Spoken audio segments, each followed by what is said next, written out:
judicial, y la más jovencita, la del 22 de mayo del 2011, que es la cooperativa que tomó a su cargo la ex La Cabril, con lo cual les quiero decir que todavía hoy se sigue haciendo esto.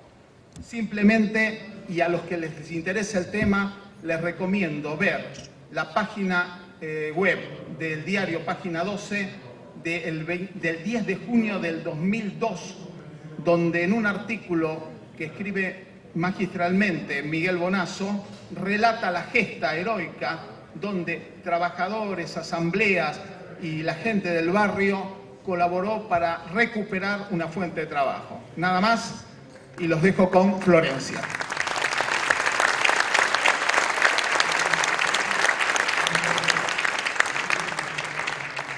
Sí, perdón, acá me comunican que la sala está colmada. Hay mucha gente afuera esperando. Lamentamos decirles que no pueden ingresar por disposiciones del gobierno de la ciudad respecto de actos públicos. Les pedimos disculpas.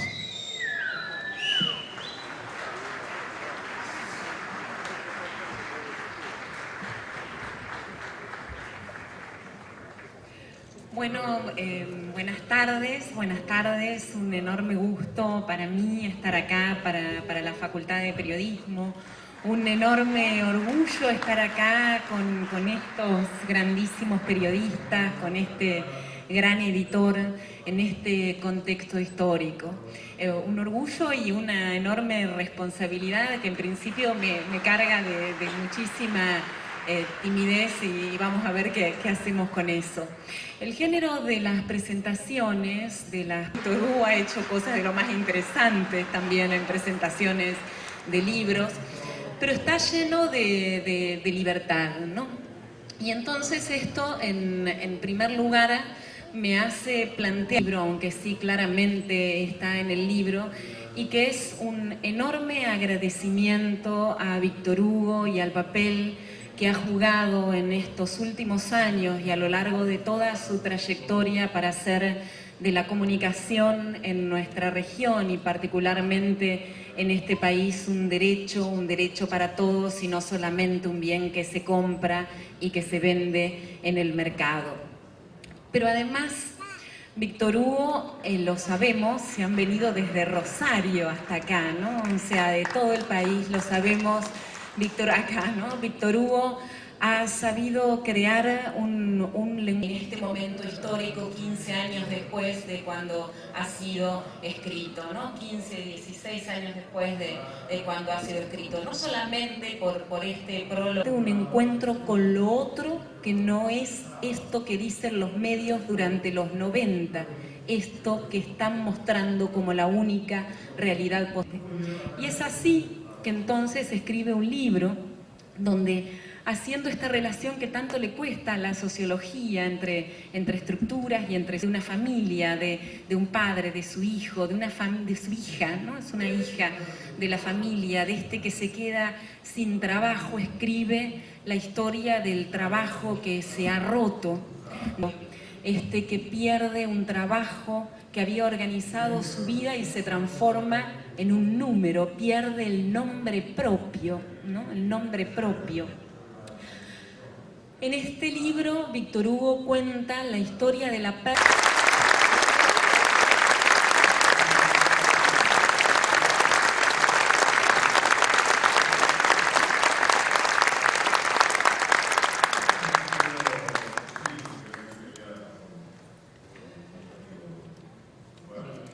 Buenas. Esto que ves acá no lo voy a... Lo digo porque debe estar aterrorizado. Voy a escarbar un poquito. La pregunta con la que quiero arrancar es, y la vamos a dejar en remojo, si tiene algún sentido gritar en el desierto. ¿No será una ingenuidad o como decimos por allá, una huevada, gritar en el desierto? Bueno, mientras la pregunta madura, voy a escarbar un poquito en este libro que efectivamente se escribió allá por el 97 y que ahora se reedita como corresponde, sin haberle tocado una línea, sin haberle agregado una línea. Porque es ahí donde vamos a ver el gran valor de este libro, porque se escribió no con el resultado, con el día lunes, se escribió antes de aquella apocalipsis que tuvimos en el 2001, 2002. Se escribió también mucho antes de que explotara la famosa burbuja financiera y que está salvada con otra burbuja más grande que naturalmente va a explotar. ¿Dónde estábamos parados cuando se escribió este libro? La Argentina todavía conservaba las sílabas de su nombre. Era una especie de agujero con forma de mapa. Acá estábamos en la última década del siglo XX y estábamos gobernados por el señor de los anillacos, un hombre un golfista pésimo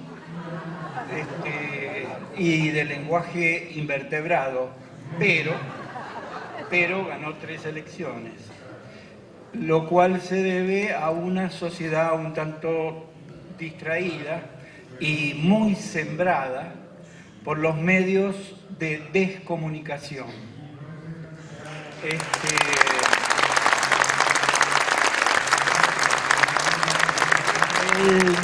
La década esta del 90 llevó a la apoteosis el más alevoso neoliberalismo. Es desde adentro de esa década cuando Víctor Hugo escribe este relato que oscila entre el relato y las reflexiones. Lo bueno de ser un pensador profesional son las páginas de un periodista que incluso se baja del púlpito de los periodistas, se baja del caballo de los periodistas, porque es evidente que muchos periodistas están subidos a un caballo que en realidad es de Tergopol y de Calecita, y la Calecita ni gira. Pero bueno, Víctor Hugo lo hace como habitante, es decir, lo hace desde la angustia del hombre, yo prefiero decir en vez del hombre común, del hombre primordial. Bueno, antes de que hable Víctor Hugo, quiero avisarles que para los que no pudieron recibir el libro firmado, Víctor Hugo, cuando termine el acto, se va a quedar... Cualquiera que me conoce más o menos sabe que estoy bastante abrumado de tantas menciones. He visto muchas caras de amigos. Adrián, ¿qué haces acá? Bueno, tantas 1000 horas de grabación. Querido Alejandro Fabri, gracias. Roberto Suárez, bueno, están mis compañeros también. Unas cuantas caras conocidas y amigas. Muchas gracias por acompañarme.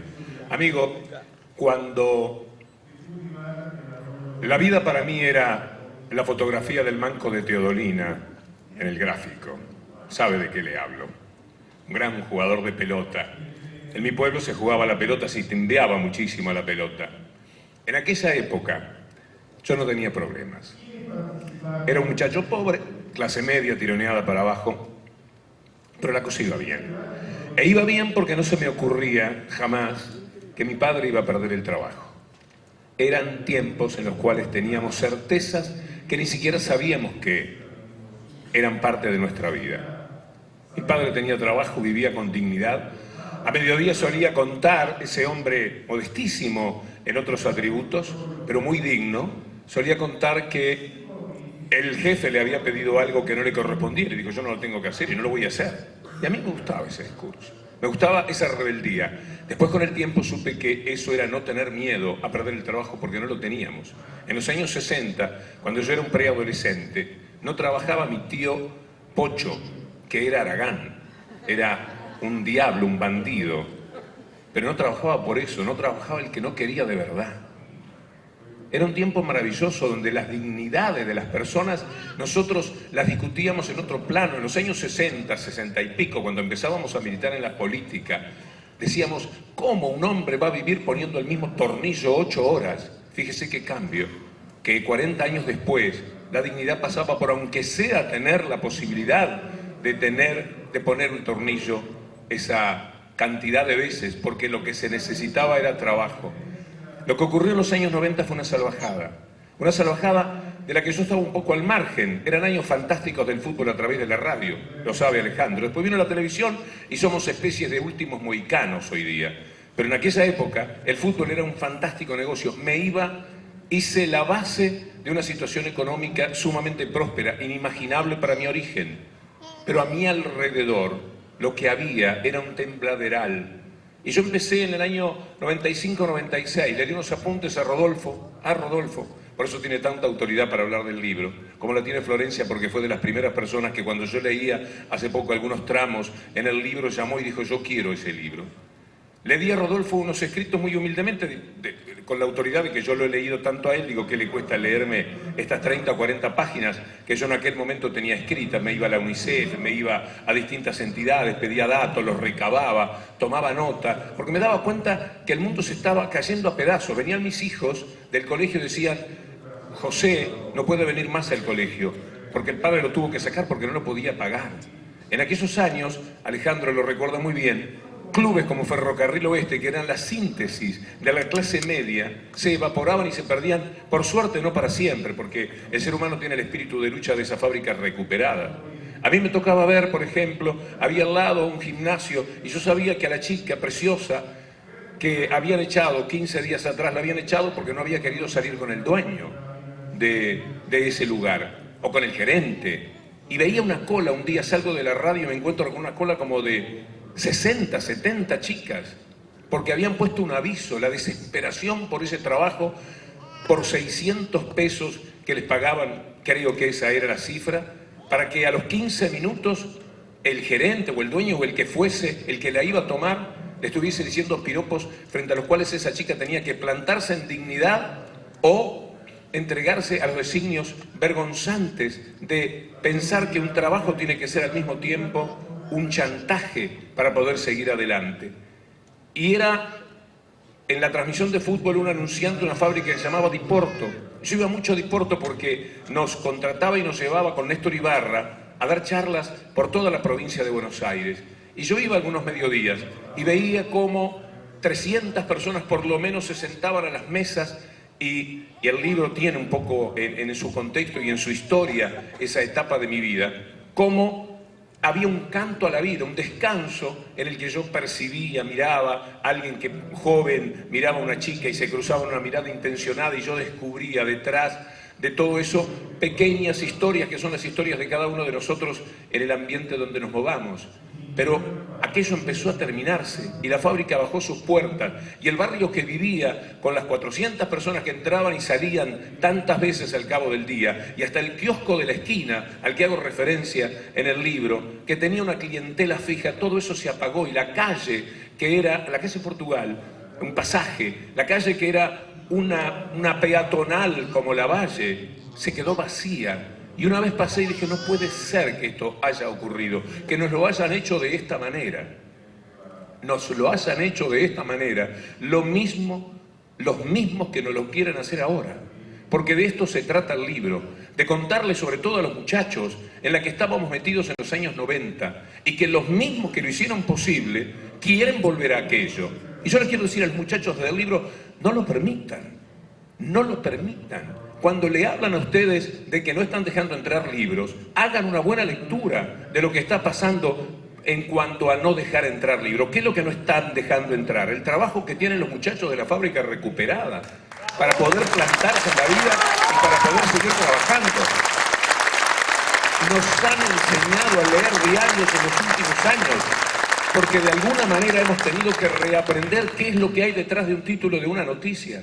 Detrás del título de no dejan entrar libros, no dejan que cunda la libertad de mercado y la libertad a rajatabla, que es la libertad que les sirve a esos pocos, se cerraban esas fábricas. Esa fábrica, en un artículo que hoy leí en una parte nada más, los famosos tiempos de la radio, porque debí leerla toda, estaban defendiendo a balas y a pedradas en la vereda los vecinos de su barrio de Pompeya, esa fábrica con ellos adentro, trabajando y haciendo un libro sobre las asambleas populares, que tuvieron que pasar después por un agujero de la casa de al lado para poderlo sacar. Esa era la defensa del trabajo que había que hacer. Estábamos ya en el año 2002. Le habían hecho a la gente una verdadera salvajada y en consecuencia, lo que a mí me importa decir es que este grito en el desierto, que se iba a llamar Eclipse de la Dignidad, en realidad es un grito de todos, o por lo menos es un grito de muchos hoy día. El libro es escéptico y me felicito en el error cometido de pensar que era el final del mundo, porque yo no creí que nos íbamos a levantar de aquella indignidad en la que estábamos metidos. Ahora, cuando hoy, el viernes, pasaba una nota de una emisora de España con una mujer que le lloraba al cronista de la radio contándole que su marido se había suicidado, pensaba en lo que significa el trabajo para cada una de las personas. Porque no fue solamente quedarse sin trabajo, fue quedarse sin la vida. Ustedes saben lo que significa, muchachos, para un pibe de 20 años ver a su padre impotente cruzado de brazos, y eran millones. Millones de hombres que servían, millones de hombres honestos que se habían quedado al costado de la posibilidad de darle educación y felicidad a sus hijos, y hoy día nos están hablando de qué barbaridad lo que ocurre con la juventud que se pergeñó en aquellos años insolentes de tremendas injusticias sociales. Por eso me importaba encontrar la posibilidad de escribir el libro, que tiene una pequeña novelita, muy humilde si se quiere, porque yo en determinado momento veía que conseguía datos de la UNICEF, de América Latina, de la Argentina, datos de la pobreza, etcétera. Y algo le faltaba. ¿Qué le faltaba? Le faltaba ese testimonio de la pobre mujer que en España cuenta que su marido se suicidó al cabo de la tremenda crisis que para muchísimas personas significa quedarse sin trabajo. Y esa historia que yo escuchaba y pasaba por radio es mucho más poderosa que decir que en España en estos momentos hay 5 millones de desocupados. Leemos casi con indiferencia 5 millones de ocupados en España, 5 millones de desocupados en Grecia, 25 millones de desocupados en Europa, a la que le hicieron lo mismo que nos estaban haciendo a nosotros en los años 90. La Europa se entregó de la misma manera y ahora lo está pagando como nosotros en el 2002. En realidad, en el 2001, la Argentina fue un espejo que adelantó para el resto del mundo y no lo supieron ver, no lo quisieron ver, o sabían lo que estaba ocurriendo y no pudieron detenerlo, porque al mismo tiempo ese mercosaurio al que hago referencia en el libro termina devorándoselos a ellos. Yo les quiero leer algunas pequeñas partes del libro para que tengan una idea, y sobre todo los que acaso no lo puedan comprar, me gustaría hasta regalárselos. Este libro para mí no significa en lo económico absolutamente nada. Declino absolutamente toda posibilidad de deseo económico, porque lo que me importa es que sea leído. Me importa también, es verdad, como mecanismo de defensa, porque Jorge Gurbanov me ayudó a pensar en algo muy bueno. Yo quería ponerle algunos arreglos al libro, no arreglos, sino mirada desde ahora. Pensé en plantarme en el 2011, cuando empezamos a hablar, y que ese libro dijese, miren lo que yo decía en 1996, 97, 98, miren lo que yo pensaba, que el mundo se venía abajo, y no es así. Fíjense que ahora tenemos una situación en la cual la dignidad, tanto de la nación latinoamericana que integramos y consecuentemente de los habitantes de cada una de esas naciones, se ha puesto de pie. Podemos hablar en términos de dignidad de una manera completamente distinta hoy día, y esto es lo que se celebra de alguna forma, y yo quería trasuntar en el libro. Y Jorge me dijo, ¿sabes qué es lo importante de este libro? Que lo puedas publicar sin corregirle una coma, porque de tantas ocasiones en las que tratan de mostrar que has cambiado o has torcido el rumbo, poner en la calle un libro escrito hace 14 o 15 años con las mismas palabras de entonces significa un grito muy fuerte, una coherencia que en la vida vale la pena. Porque podemos discrepar de momento con los gobiernos. Yo tuve un altísimo aprecio, y lo tengo todavía, por el doctor Raúl Alfonsín. Cada uno de ustedes seguramente lo valora de una manera muy distinta cuando ve la película y no tiene que juzgarlo en la coyuntura de cada uno de los momentos que vivió, como sucede con el ahora político. Y de alguna manera vamos y venimos en nuestras impresiones respecto a lo que se hace desde el gobierno. En lo que no podemos ir y venir es en el profundo sentimiento de la sociedad y de la humanidad que deseamos. Lo que no podemos apartar, no sé, me parece, del lugar de la solidaridad, del canto a la dignidad que todos los días tenemos que de alguna manera interpretar. Quiero leer, para no robarle demasiado tiempo, ya son las 10, es la hora en la que deberíamos de alguna forma terminar, algunos párrafos del libro, y me los explico después.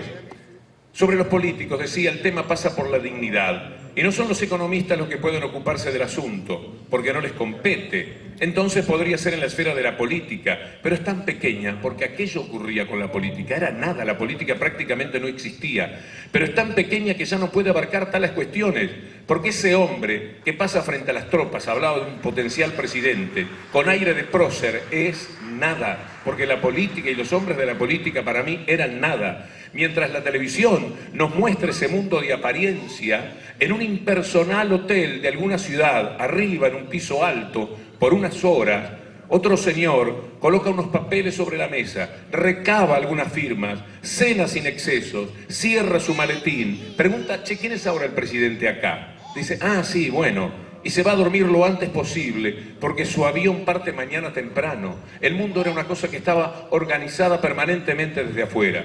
Todo es el mundo, decía, y el mundo es así, el más perfecto.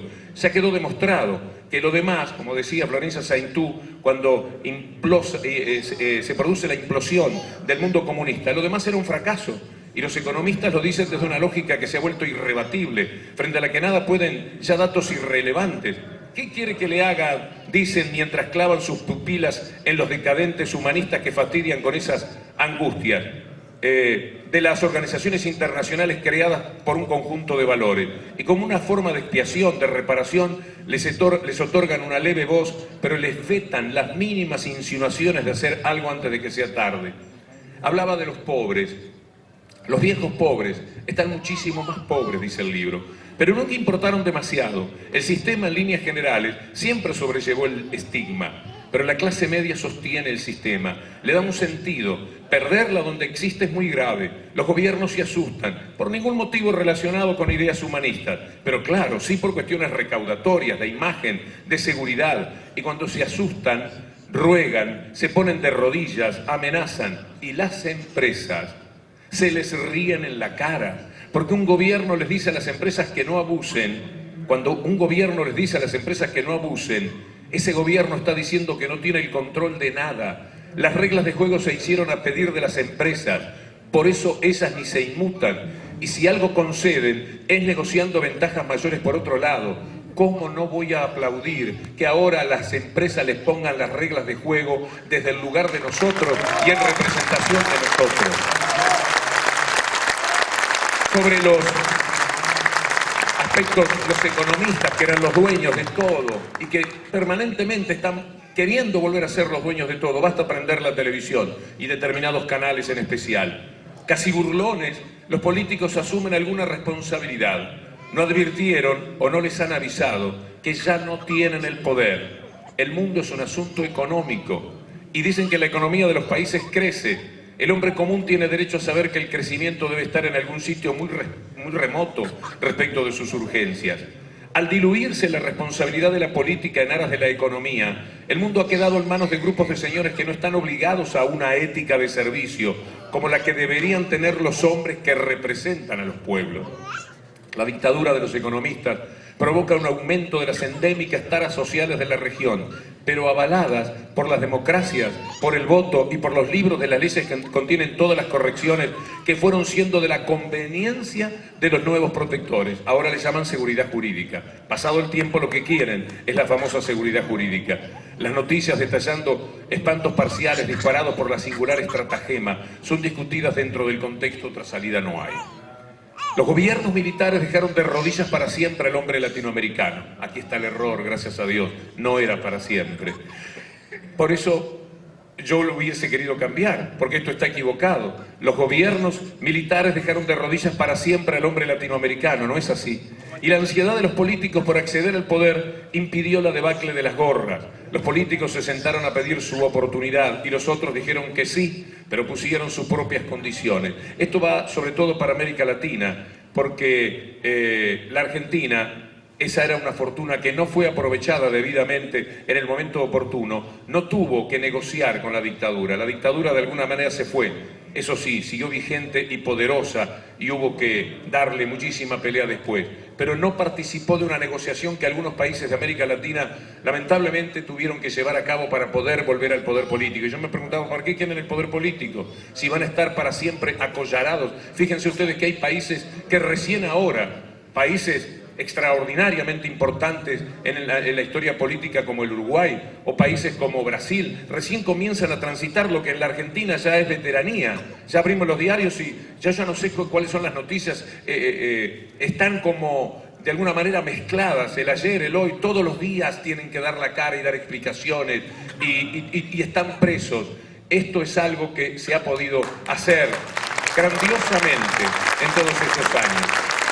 Se decía del Estado, no se podía perder, en el libro textual, no se podía perder más el tiempo discutiendo sobre el papel del Estado. Lo despojaron de su dignidad, declarándolo obsoleto, y lo hicieron los propios hombres de la política. Cosa curiosa, como si afuera del Estado pudieran ser útiles, salvo siendo lobistas, o sea, aceptando convertirse en su propia negación. Recientemente hemos tenido algún episodio de lo incómodo que es la vida de ciertos políticos afuera de la política teniendo que trabajar como lobistas. Se despanzurraba el Estado, todo estaba en oferta y se prometía no gastar ni un solo peso en esas viejas lacras del paquidermo dirigista. Educación, salud, ancianidad serían para el futuro una cuestión de Dios ante semejantes posibilidades de recaudación. El altruismo, la filantropía, la quijotada, la misericordia y la libertad alcanzaron la expresión más alta y paternal de la joven historia de estos países. Se habla de las empresas periodísticas, que para mí siempre ha sido un tema. ¿De qué vivo si no de trabajar en los medios de comunicación? Por eso, de todo lo que ocurre ahora, en algún sentido fui un poco un adelantado, porque veía la salvajada que se cometía con el fútbol, la forma en que lo estafaban al fútbol, a los clubes de fútbol, pero también a la gente. Esa estafa que ahora terminó, porque los clubes de fútbol recogen lo que producen y quizás un poco más podría decirse en la negociación de lo que producen, y la gente no tiene que campanear un partido de fútbol mirándolo desde la vereda a través de una ventana de donde se ve a trasluz un partido de fútbol, porque puede verlo en su casa y puede verlo con sus hijos integrado en vez de tener que salir a ver el partido parado en la vereda cuando no tenía para entrar y comprarse una cerveza dentro del boliche, pero dejando a los muchachos en casa pateando chapitas en algún lado. Y hoy día el fútbol para todos, que es una batalla que me emociona pensar cómo se ha ganado. Hoy día el fútbol para todos permite que papá, mamá y los muchachos estén todos juntos el sábado entero, mirando Independiente porque son de Independiente y después a Racing para ver si pierde. Y se pasan por lo menos con ese modesto proyecto de vida de tener lo que les corresponde y lo que es parte de su identidad en sus propios hogares y no tener que salir a mangar a un amigo que tenía cable. 1 millón de personas tenían la televisión por cable. ¿Cuántos miraban el fútbol? Hoy día potencialmente, y eso que el fútbol para todos todavía no es para todos porque hay que ganar algunas batallas en la tecnología, hoy día potencialmente llega a 25 o 30 millones de personas en todo el país. Y esta es una batalla que se ha dado y que se ha ganado. Por eso aprendí a conocer a las empresas periodísticas. En aquel momento quería entrar gente internacional. Yo trabajo en una radio que es una emisora, un grupo internacional, Prisa. Entonces querían entrar. Por supuesto que todavía Prisa tiene todo en el aire. ¿Quién se lo hizo poner en el aire? El Grupo Clarín. ¿Por qué? Porque venían a competirle en serio. Y entonces le pusieron el pie en el pecho.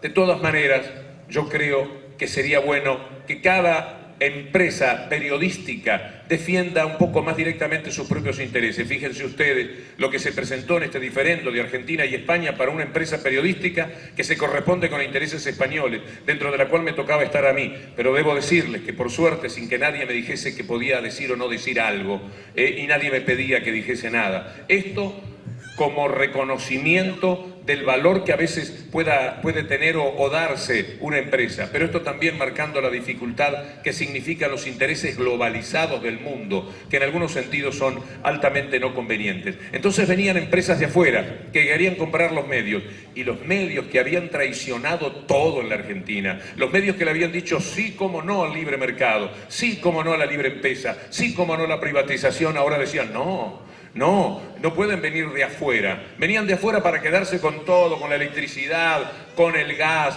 con cada uno de los servicios, porque en realidad, en general, lo que se compraba, lo que se vendía era dar servicios, que era un cheque al portador, un negocio que todavía reditúa enormemente. Entonces ellos decían, no, es una barbaridad lo que nos están haciendo, y por ahí escribía, capitales internacionales ingresan a competir en el mundo de la información. Que el mundo de las ideas sea controlado desde afuera, eso es grave.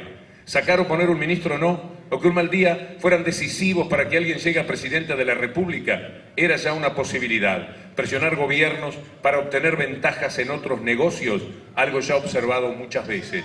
1998. El periodismo, por su parte, debería representar un rol decisivo. El hecho de haberse convertido en poder en sí mismo ha hecho claudicar en muchos países su credibilidad. Miren a dónde fueron a parar ahora. No es sencillo detectar cuando sus títulos y comentarios proceden de una irreductible pureza ética. Para que la situación se tornara más grave y de improbable retorno, accedieron al periodismo recursos económicos que corresponden a otros intereses. Hablaba de Telefónica, que era la radio donde yo trabajaba en esos momentos. Son los medios de comunicación la esperanza eclipsada de un refugio para los valores de la dignidad. Por la mañana, los comentaristas de radio hablan sobre la televisión. En los diarios los temas son los de la diosa electrónica, moviéndose como ejércitos siniestros que ametrallan a sus víctimas con obviedades, gritos ininteligibles, acusaciones absurdas, que luego reivindican el derecho de informar a la gente, pronuncian discursos sobre la libertad de expresión, se muestran valientes advirtiendo que de todas maneras seguirán el asunto, porque no le gusta ese señor que acaban de pisotear, de babear, de incriminar y de apostrofar, no es problema. Infelices usados, tontos útiles al deformante espejo de las cámaras, preguntan en la pausa, che, ¿cómo salió esto? No ingresaremos al milenio que viene sin códigos éticos, y lamentablemente no nos los dimos. No ingresaremos en el milenio que viene sin códigos éticos. No se puede amar al periodismo y ser parte de esa inmundicia. No serán esos jóvenes periodistas impedidos de revisar su papel, obligados por las urgencias económicas, quienes puedan poner frenos a un comportamiento que atañe tanto a sus dignidades como a la gente que los ve. Esto tiene que venir de arriba, de las jerarquías más altas de los medios periodísticos, de quienes aún conservan poder sobre sus propios actos. Lamentablemente ya conocemos cuál ha sido la respuesta. Antes, comunismo y capitalismo se balanceaban con sus acusaciones mutuas, podían esgrimir sus méritos y las miserias del opuesto. La implosión soviética dejó al capitalismo sin tener ante quién fracasar. Y todo se convirtió en un éxito avasallante, indiscutible. Entonces se restregaron las manos a orillas del río, se dieron unas palmadas aprobatorias y le dijeron al mundo, señores, ustedes lo vieron. Y se quedaron ellos solos, con vidas y haciendas, fundaron una justicia, construyeron la verdad y concluyeron la historia. Universalidad, mundialización, globalización, competitividad, liberalización, productividad, excelencia, desregulación, flexibilización, mercado, tecnificación, todo entró en escena. Podría haberse intentado un modelo más moderado de capitalismo, pero no. Que no molesten ahora, perdieron los de enfrente. Los países que recibieron las nuevas tendencias económicas como una tabla de salvación política sufren mucho más las consecuencias. Lo que se consigue es estar cada vez más lejos de quienes a la historia la armaron a su medida, porque aunque deban afrontar algunas crisis internas, ellos podían aliviar el presupuesto que eso les demandara, con lo que se les cobra a los países que están en la vía. a los que bien caro como es justo, les costó el aporte de todas sus ideas y la ayuda recibida para ponerlas en práctica. Hablaba del Fondo Monetario Internacional, naturalmente, del cual ahora tenemos que celebrar que haya cerrado la última oficina que le quedaba en el país hace poco tiempo. En aquellos años, ahora se discute esto, me provoca también una ilusión, pero en los años 96, 97, de la escritura del libro, en contacto con la UNICEF, yo creí saber lo que todavía para muchos es así, pero se discute científicamente y ojalá que quienes lo discuten tengan razón. Decía, después de los 5 años, todo lo que un niño perdió por culpa de la mala alimentación es irrecuperable. La inteligencia que no se formó en sus cabecitas es casi imposible que pueda desarrollarse como se desarrollan niños bien alimentados desde su nacimiento. Aquellos nunca recuperarán la dignidad perdida al nacer. Están seleccionados ya, sin haber incurrido en ninguna culpa, salvo la de venir al mundo, a hacer más grandes los números fatídicos que ocultan los discursos triunfalistas de los candidatos globalizados y alimentan las razones de los que, por más que griten, si acceden al poder, no podrán, no se animarán a cambiar el curso del río para el otro lado. Debo reconocer que también aquí me equivoqué en esta frase que les leo de nuevo, para que capten que algo ha cambiado. Alimentan las razones de los que por más que griten, si acceden al poder, no podrán, no se animarán a cambiar el curso del río para el otro lado. La verdad es que se están animando. Ya no se piensa en la dignidad, escribía entonces. No es bandera en alto de ninguna lucha política, como la libertad pronunciada por 2 presos que en el calabozo filosofan sobre su derecho a ir al baño o apagar la luz más tarde. La dignidad existe solo en un contexto mínimo. Son los partidos opositores, las organizaciones humanistas, bueno, hoy día se ha dado un poco vuelta a la taba en ese sentido, los líderes de opinión, quienes puedan rescatar la dignidad perdida. La calidad de dignidad a la que aspiran sus habitantes es lo que define la grandeza de un país. Cuando la insensibilidad aumenta, cuando se toma como cosa natural que existan los desclasados, los esclavos, y nos justificamos pensando que es culpa de ellos o de la naturaleza, estamos plantando la semilla de cualquier infamia. Es muchísimo ahora, pero proyectado en el tiempo resulta aterrador. Más de la mitad ya son pobres, decía el 1998.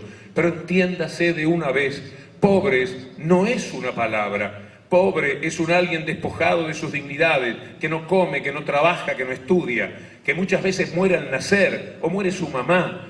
Pobre duerme ahora sobre la tierra y come sobras cuando las encuentra. Pobre es violento, está resentido, porque un hombre con hambre es un hombre enojado. En América Latina, pobre sale de los arrabales y roba y mata más que en ninguna otra parte del mundo. 5 veces más mata el tal pobre. Y ya no solo mata para comer, pobre tiene claro que la vida no vale nada, que es un agravio, un oprobio, y si para él no vale nada, ¿cómo deduce, cómo entiende que para el otro, aquel al que mata sí tiene valor? Y el futuro, América, me preguntaba, al terminar el siglo, y aquí viene otro error que en una nueva redacción hubiese querido corregir, pero quizás es mejor así como queda el libro, que aspiro que lo lean los muchachos sobre todo, para que no vayan a permitir que aquellos años 90 vuelvan, porque la batalla es de todos los días. En cada uno de los títulos de los diarios tenemos algo por lo que pelear. Cuando hablamos de que se enojan porque se cierran de vez en cuando, un rato, la frontera de tal producto, porque si no se va a cerrar esta fábrica, seamos cautos en esa lectura y seamos profundos. Lo que están diciéndonos es que no hay derecho a mantener el trabajo de los de adentro, y el trabajo de los de adentro es el trabajo de nuestro amigo, de nuestro hermano, de nuestro cuñado. No lo podemos volver a perder. Tenemos que alimentar un mundo en el que una persona no se levanta a las 7 de la mañana y a las 7:30 el día haya envejecido, porque 30 minutos después de levantarse alguien que no tiene trabajo, el día ya no es nada. Tomó unos mates, 10 minutos tomamos mate. Regó las plantas, 10 minutos regamos las plantas. Se levantó a las 6:30 de la mañana, mira el reloj, 7:30. ¿Qué hace con el resto del día? Enfermarse, morirse, suicidarse, mirarse en el espejo de sus hijos que lo miran diciendo, ¿qué pasa, papá? Vos sos un inútil, ¿por qué no trabajás? ¿Por qué no me podés ayudar para que yo pueda estudiar? Ese es el mundo que hay cuando no hay trabajo. Ese es el mundo que ahora tiene que enfrentar España después de estos años en el que increíblemente un partido de izquierda se entregó a los abrazos del Fondo Monetario Internacional. Es feo para un gobierno perder por traicionarse. No nos traicionemos aquí, no nos traicionemos nosotros. Apostemos constantemente a la lucidez. Y como hay mucho para discutir y cada uno de ustedes, muchos de ustedes, la mayoría me imagino, han tenido que pelear de vez en cuando por mí, en las discusiones que hay, sepan que la pelea, que tanto les agradezco porque es parte de lo que hay, de lo que habita en mi corazón, y lo veo y lo palpo en cada apretón de manos. La pelea tiene que ser muy inteligente, cotidiana y persistente. Tenemos que ganar en nuestra familia contra la persona más grande de la familia que no está quizás en el ritmo para entender las cosas, que lee una noticia y no sabe lo que hay detrás. Yo salí de mi casa y dije, pero ¿será posible? ¿Será posible? La noticia era Chicone, no sé qué de Chicone, ¿cómo la dan todo el tiempo con el vicepresidente Vudú? ¿Qué están diciendo? Que toda esa corrupción tiene que ver con él. Tenemos que aprender a saber, a leer qué es lo que nos están diciendo en cada uno de los títulos que aparecen en los medios de comunicación. Son una forma de decirnos qué mundo quieren ellos. Ese mundo quedó probado en los años 90, no nos sirve a nosotros. Es un mundo sin trabajo, es un mundo sin dignidad. Lo que tenemos que apreciar es una clase política, sea un gobernante municipal, sea un gobernante provincial, sea un gobernante de la más alta esfera política del país. Cada hombre de gobierno que se despierte pensando cómo voy a dar trabajo, vale oro. Cada empresario que se levante cada día diciendo cómo le puedo dar trabajo a una persona más, ese empresario vale oro. Cada empresario que defienda su empresa para proteger que si tiene 200 empleados no tenga 195 y después 180, sino por permitirse la meta de llegar a 220 cada uno de esos empresarios, vale oro. Y es a esos empresarios a los que hay que proteger, no a los que fácilmente protestan a través de los medios donde tienen sus avisos y donde tienen su protección para que esos periodistas combatan por ellos y por sus intereses y no por los intereses de la gente. Y el futuro, América, me preguntaba, al terminar el siglo, habrá discursos elogiando la sabiduría de estos 100 años de progreso. Los escuchábamos en el Bicentenario decir que en 1910 esto era una jauja. Pobrecitos los que trabajaban en 1910. Pobrecitos los inmigrantes que llegaban a vivir construyendo con sus propias manos el país que ahora, y en América Latina en general ocurría, que ahora podemos construir. No era mejor 1910, es mucho mejor el 2010. Y tenemos que entenderlo y tenemos que defenderlo a rajatabla. Yo me preguntaba, desencantadamente, ¿y el futuro, América? Al terminar el siglo habrá discursos elogiando la sabiduría de estos 100 años de progreso. Pero es probable que esos discursos ignoren la cantidad de niños latinoamericanos que por entonces vivirán en la más absoluta miseria. Serán 70 de cada 100. Gracias a Dios me equivoqué. Esos son los padres de las estadísticas del mañana venturoso de América. En el 2010, algún presidente les pedirá entonces disculpas por estos 10 años de fiesta. Y esa disculpa se ha pedido, esa disculpa ha sucedido. Y cuando, con las discrepancias que se pueda tener por la libertad a la que aspiramos cada día los periodistas, hay coincidencias con lo que hoy día sucede, y alguien puede tener el tupé de pensar que uno cambió de rumbo, esto que yo me permito publicar es la demostración de que no hay ningún cambio de rumbo. En todo caso, está la felicidad de que aquel sueño marchito y trunco y desencantado, que ya no se podía cumplir, aquello que en realidad es una pesadilla, hoy es un sueño que habitamos y un sueño posible para nuestra América Latina. Esto es lo que quiero gritarle a los muchachos. Muchas gracias.